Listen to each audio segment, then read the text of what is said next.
பிடிச்சது கூட எனக்கு தெரியாது. நான் சுத்தரி கீழே விழுந்துட்டு ட்ரௌசர் நாளுக்கு பிளந்துட்டு. බෞද්ධ වුණාට කොච්චිකඩේ දේවස්ථානය කියන්නේ මුළු රටේම ජනතාවගේ තැන හින්දා ඒ විශ්වාසයට තමයි ආවේ. එදා ඉතින් මගේ දුවයි පුතයි දෙන්නම නැති වුණා. கடந்த 7 வருடங்களுக்கு முன்னர் இதே போன்ற ஒரு தினத்தில் இலங்கை வாழ் மக்களை நிலைகுலைய செய்த உயிர்த்த ஞாயிறு தாக்குதல் இடம்பெற்றிருந்தது. உயிர்த்த ஞாயிறு தினத்தை கொண்டாட சந்தோஷமாக ஆலயத்திற்கு சென்ற மக்கள் பெருந்துயரை சந்தித்தனர்.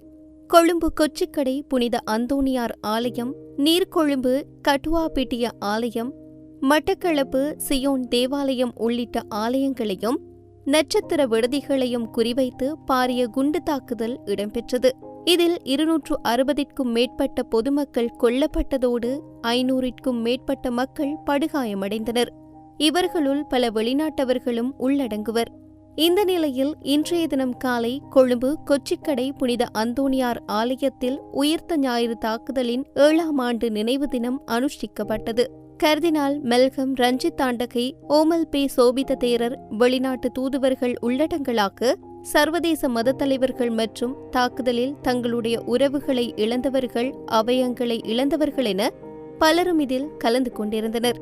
தாக்குதல் இடம்பெற்ற பின்னர் கோத்தபய ராஜபக்ச, ரணில் விக்ரமசிங்க, அனுரகுமார திசாநாயக்க என்று 3 ஆட்சியாளர்களின் கீழ் அரசாங்கங்கள் அமைய பெற்றாலும் இந்த தாக்குதலுக்கும் பாதிக்கப்பட்டவர்களுக்குமான நியாயமான தீர்வு இதுவரை கிடைக்கப்பெறவில்லை என்பதை பாதிக்கப்பட்ட மக்கள் இன்றும் துயரத்தோடு நினைவு கூறுகின்றனர். தான் பெற்ற பிள்ளைகள், உடன் பிறந்த சகோதரர், தனது பெற்றார் என்று சொந்த உறவுகளையும் உயிர் நட்புகளையும் இழந்து மீளா துயரில் இன்றும் அவர்கள் சிக்கித் தவிக்கின்றனர்.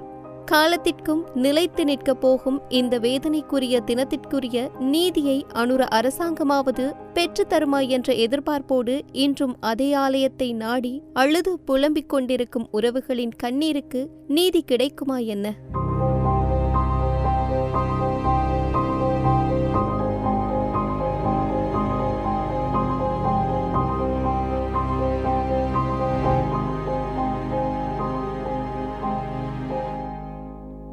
ஏழு வருடங்கள் ஆயிட்டு இது வரைக்கும் ஒரு விசாரணை, ஒரு தீர்ப்புன்னு கிடைக்கல.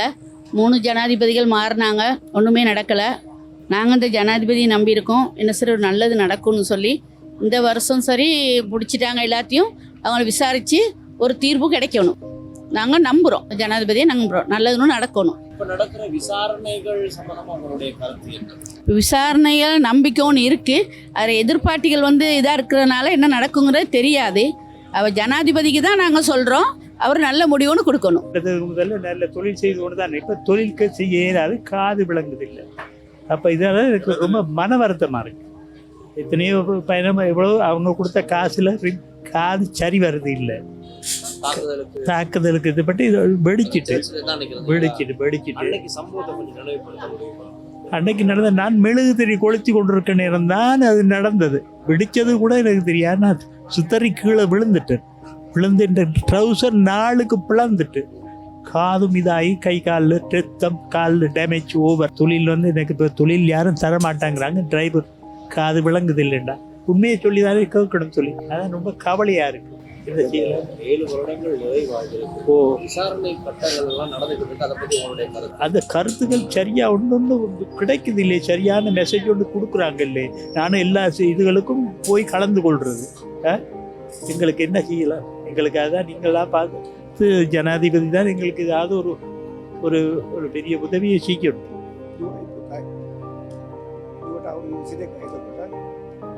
පුතාට අවුරුදු 19යි. ඒ දෙන්න ආවේ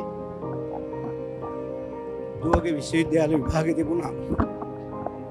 පුතාගේ ඒ ලෙවල් විභාගෙ. ඒ දෙකට ආශිර්වාද ලබා ගන්න ඊට පන්දම පත්තු කරලා ආශිර්වාද ලබා ගන්න අපි අනික කියන්න ඕනේ. අපි බෞද්ධයෝ. බෞද්ධ වුණාට කොච්චිකඩේ දේවස්ථානය කියන්නේ මුළු රටේම ජනතාවගේ තැන හින්දා ඒ විශ්වාසයට තමයි ආවේ.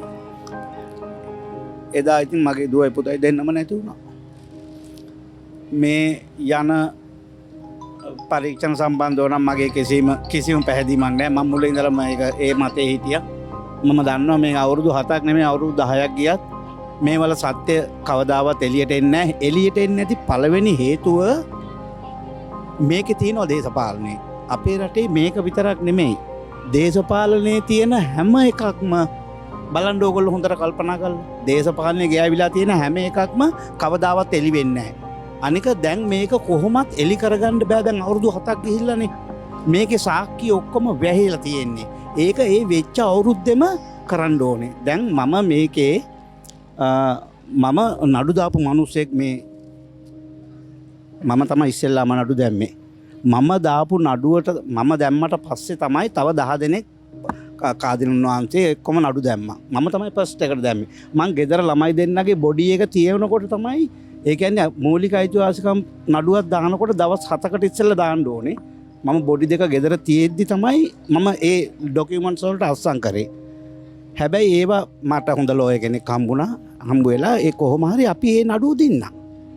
ඒ කියන්නේ ඒ වෙලාවෙම ඒකට අපි එන්ට වෙච්ච ඉඳ අපි ඒක දිනලා තමයි ඔය ජනාධිපති මෛත්‍රීපාල ඒ 5 දෙනාට මම එදා නඩු තීන්දුව දෙන දවසේ උසාවියේ හිටියා.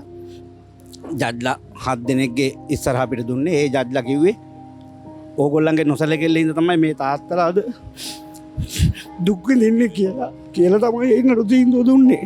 ඉතින් මං එතනින් එහාට මේ දැන් කිසිම මේ එකක් නෑ. දැන් මේක අර මේ මුස්ලිම් එක්කෙනා කිව්වා වගේ මේක දැන් බිස්නස් එකක් කරගෙන යනවා. පොත් ලියලා සල්ලි පොත් නිකන් දෙන්නේ නෑනේ. රුපියල් 2000 ගණන්නේ පොත් නේ. ඒවා නිකන් හරිද? එහෙම දැන් මේක බිස්නස් එකක්. ඡන්දේ එනකොට ඒ ඡන්දේ දිනා ගන්න කරනවා. දැනටත් එහෙම වෙන්නේ. ඒ හින්දා මේක ගැන කිසි විශ්වාසයක් නැහැ. මම අර කරපු දෙයින් සෑහීමකටපත් වෙනවා. අනික මම මේක කියලා තියෙනවා මම සෑහෙන තරම්. ලෝකේ කොහෙවත් අධිකරණයක් නැහැ මට සාධාරණයක් ඉෂ්ට කරන්න. ඒ කියන්නේ ඔයා මොකේකට හරි නඩු දැම්මොත් ඔයාට ඒකේ සාධාරණයක් ඉෂ්ට වෙනවා. මට මොනවා කරුවත් මගේ දරුවෝ දෙන්න හම්බ වෙන්නේ නැහනේ. හැබැයි අපිට සත්‍යවත් දැනගන්න විදියක් නැහැ. ඕක තමයි ඇත්ත කතන්දරේ. ඉතින් මේක ගැන අපි දැන් අවුරුදු 7ක් තිස්සේ මම කතා කරනවා. මම සෑහෙන්න කතා කරලා තිනවා. මම කාදිනුන් වහන්සේත් එක්කත් කතා කරලා තිනවා. කතා කරාට ඉතින් අපේ අර දැන් මම මෙතනට මම බෞද්ධයින්ද අද මේ පාර අපි 7 දවසේ දානේ දෙන්නේ නැහැ. දුන්නේ නැහැ. ඒ හින්දා තමයි අද මම මෙතනට ආවේ. නැත්තම් අද අපේ ගෙදර දානේ. වෙන හැම අවුරුද්දකම දානේ. ඒ හින්දා මට මෙතනට එන්න හම්බ වෙන්නේ නැහැ. මම මේ ෆස්ට් ටයිම් තමයි මෙතනට ආවේ මේ අවුරුදු 7කට පස්සේ. ඒ කියන්නේ මේ දිගටම අපි මේ ගෙදර අපේ ආගමේ හැටියට ඒ රාජකාරී කරගෙන ආවා. ඉතින් මෙතනට ඇවිල්ලා ඉතින් යනවා. මෙතනට ආපුවාම අපිට දරුවෝ දවස් 2-3ක් යනකම් අපිට හරි අමාරුයි. අපි ඉතින් විඳලා දරාගෙන එනවා. එච්චරයි ළමයි දෙන්න වෙනුවෙන් දරාගෙන එනවා. ඕක තමයි ඇත්ත කතන්දරේ. குண்டுவெடிப்பில் கிறிஸ்தவ மக்களை அடித்து 7 ஆண்டுகள் ஆகிவிட்டன.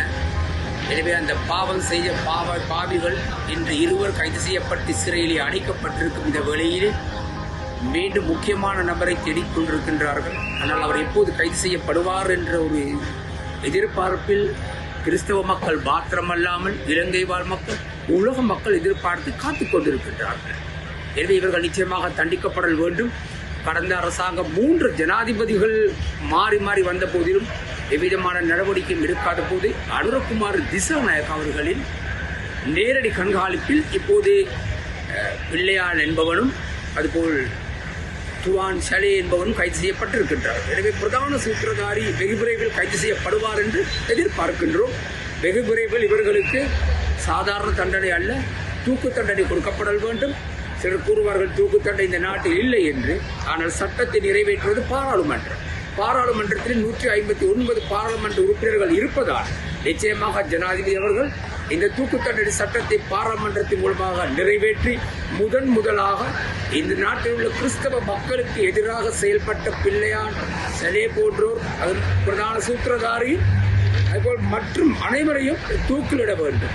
அப்படி தூக்கிலிட்டால் தான் மற்றவர்கள் செய்யும் அநியாய அட்டூழியங்கள் எதிர்காலத்தில் குறையும். அல்லது சிறைசாலைக்கு சென்று இவர்கள் மகாநாடு நடத்துகின்றார்கள். தயவு செய்து ஜனாதிபதி அவர்களை பிள்ளையானை சிறைசாலையிலே தனிமைப்படுத்துங்கள். கடந்த காலங்களிலே ஜோசப் பராசிங்கத்தின் கொலையில் சம்பந்தப்பட்ட பிள்ளையான் மட்டக்களப்பு சிறைசாலையில் இருந்துதான் அரசாங்கத்துக்கு எதிராகவும் இந்த கிறிஸ்தவ தேவாலயத்துக்கும் கிறிஸ்தவ மக்களுக்கு எதிராக சதித்திருப்பு செய்தார். எனவே இப்பொழுதும் நீங்கள் அவரை மக்களோடு இருத்திருந்தீர்களே ஆனால், மேலும் கைதிகளோடு அவரை வைத்திருந்தீர்களே ஆனால், இன்னும் ஒரு குண்டு வெடிப்புக்கு இவர் தயார் செய்வார் என்பதில் எவ்விதமான மாற்று கருத்தும் கிடையாது. ஆகவே இந்த பிள்ளையானின் குள்ளனை தனி சிறையிலே வைக்க வேண்டும், முடியுமாக தலைகீழாக தொங்க வைக்க வேண்டும். இவர்